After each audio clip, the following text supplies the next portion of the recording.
This is the best game ever. Okay, maybe not, but anyway, I promised you red liquids and metal, so here it is.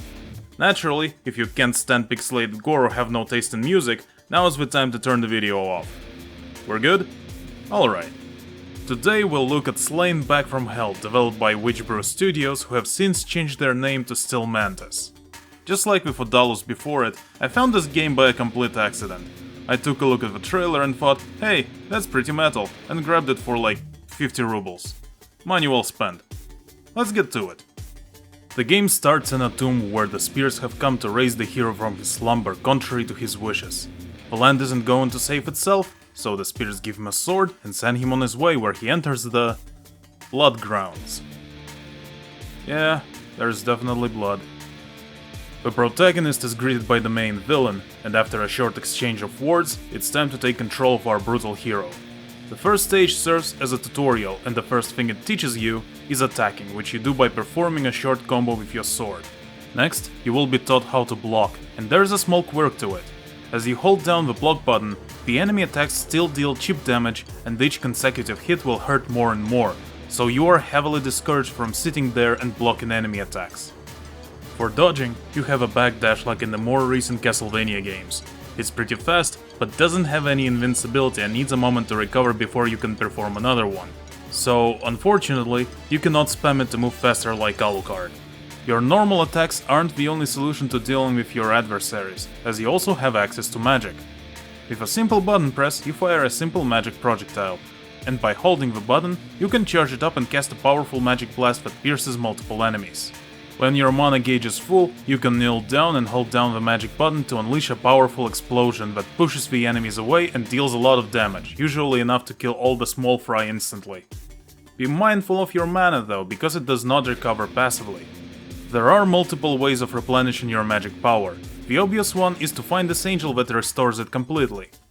The thing is that I found maybe 3 or 4 of them in the entire game.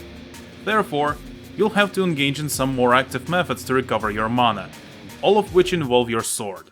If you strike enemy projectiles, you will deflect them back at your adversaries. Not only you will deal damage to them that way, you can also stun them, at which point you can approach the enemy and perform the critical strike.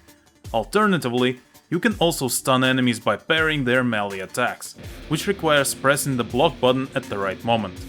Finally, you can hold down the attack button to charge up the brutal attack, that instantly kills all the small fry and staggers bigger enemies. Note that you have to release the button at the right moment, otherwise you will lose the charge and leave yourself open to enemy attacks. Killing enemies with either of these techniques pleases the great horned metal god, who, in turn, makes small blue spheres appear from the corpses of your fallen enemies, which restore your magic power. That's not something I made up, it's how the game explains it. This is your entire arsenal for the game, and should you master it, it will serve you well in your journey. Time to see where this journey takes us. The game uses a pixelated art style to evoke a retro feel, which you can enhance by enabling one of 2 CRT filters if you're into that kind of thing. Some character sprites look like they were made using 3D models. I am not particularly fond of this technique. The first example that comes to mind is Donkey Kong Country games, and yeah, not a fan of this style of graphics. But here I think it looks pretty good. Backgrounds are also pretty good, both in visual quality and aesthetics. I especially like animated parts like this gore pit or this wolf statue. You can also see some spectacular views like this, it's all very nice. Most stages are also pretty appealing thematically. I especially like Wolf Woods, where a great wolf spirit transforms you into a werewolf to see if you deserve to run with the pack. I could definitely imagine a heavy metal band singing about something like this. The game's aesthetics in general are inspired by heavy metal, with some stages showing it more blatantly than others. Soundtrack also gets in on the fun. The music is composed by Kurt Victor Bryant, a former member of Celtic Frost. Despite leaning mostly on metal, the soundtrack has a nice range. There are of course fast-paced tracks that you usually expect from the genre, but there are also slower, more atmospheric tracks.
Unfortunately, my favorite track plays in the sewer level, which is full of green, and that's the worst color ever. Water is green, torch fires are green, light from the windows is green, it's truly harrowing. But at least we also get this bridge stretched over a literal ocean of blood, complete with Blood Rain. Not to be confused with Blood Rain, which is a game about vampires who are suspiciously absent in this game. I guess the main villain looks like a vampire, but I don't know. Actually, there aren't that many different types of creatures for you to slay here. There are ghosts, clawed beasts, witches of varying sizes, but the most common enemy you'll deal with are skeletons of different flavors, you know, vanilla, strawberry and lemon lime. There are some functional differences and skeleton mages do have beards, but you know, it's still just skeletons. There are some unique enemies, but you don't see them often, and 2 of them are also skeletons. Unfortunately, most enemy types also behave similarly. Melee enemies walk slowly towards you and try to give you a face surgery. Ranged enemies shoot their projectiles, which you usually reflect back at them or their melee buddies. There are a few exceptions like different types of lion enemies, but for the most part, combat can feel quite repetitive, especially when you nail down the parry timings. With most bigger enemies, you can simply parry them, riposte, then charge up a brutal attack. If it isn't dead, repeat until it is. The game does try to mix it up a bit by giving you fire and ice enchantments for your sword. All enemies in the game are weak to a certain element, and each enchantment gives you a different standard combo, but it doesn't change much since you're better off using parries and charged attacks anyway. That isn't to say that the game is easy, because it's not. Enemies hit pretty hard, so it's easy to die when you make mistakes. There are also instant death traps scattered liberally across the stages that will kill you in spectacular fashion if you're not paying attention or aren't careful enough in fighting enemies, who can actually be lured into these traps as well. There is even an achievement for doing so.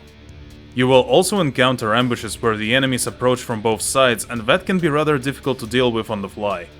Of course you can just explode them with magic, but what are you gonna do with the second wave, It would be easy for a game like this to become frustrating, but checkpoints are pretty frequent and passing one completely restores your health and mana, so as long as you survive the current section of a stage, you're still good to go.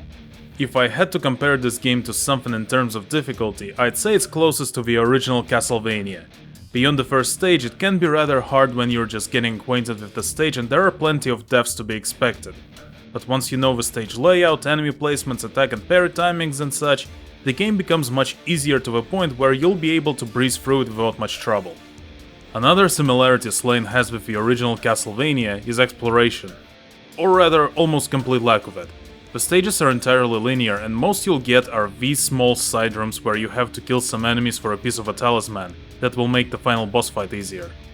Speaking of boss fights, they are all pretty easy with maybe 2 exceptions, and unfortunately the final boss isn't one of them.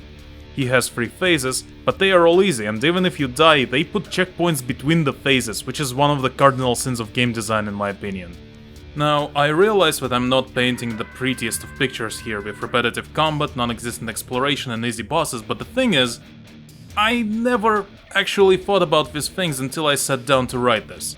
While playing the game, I was simply having fun.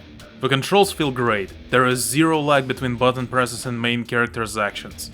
The enemy encounters are well composed and some of them really make you break a sweat. Story is minimalistic, but banter between the characters is still entertaining to read. The game is also very pleasant aesthetically. Music and visuals are great. Besides, what other game lets you headbang after defeating a boss?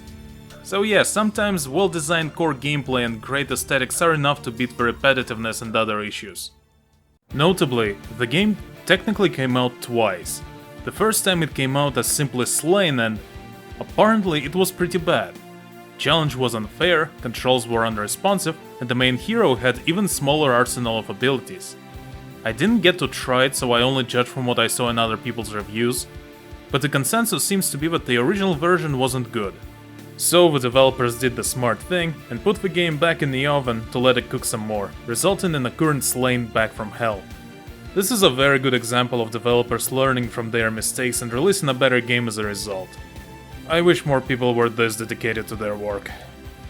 Anyway, the game doesn't take a lot of time to beat and it's really cheap, so if you're a fan of dark fantasy and heavy metal aesthetics and willing to overlook some of the weaker aspects, I definitely recommend it. Thank you for watching, dear viewer. You know what to do if you liked the video. Keep on rocking and I'll see you next time.